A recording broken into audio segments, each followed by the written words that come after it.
На республика Шаргаловак битарты Вячеслава Абон Фембалд жындгон спортсмен гашиты Муратима, моя тренер Шланта Виталима. Архайт тоймазы республика хисавады шардары хадивак занайты баришама физкультура ама спорта министры хаштах хаштканак баройты хашан. Битарты Вячеслав боксеран ракот тарфайны хашта. Жахтайын бужнык Александр Усикима ахамсымы дишак тох кайравдышта уйтыхай.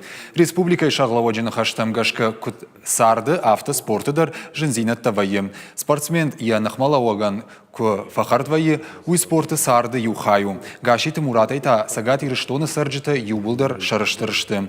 Гашиты Мурат куджахта автомай дартар яхиул кушсан. Ахам жынзинатата ятыхыл тыхфылдаров таунс. Усыкутта джин ем баштакта валдайы хушшты. Битарты Вячеслав хисавады номай гашиты Муратаныма Шланта Виталиан балавар кутта шабон хихазар ташаражнан камуа ахам жахытан сертификатты.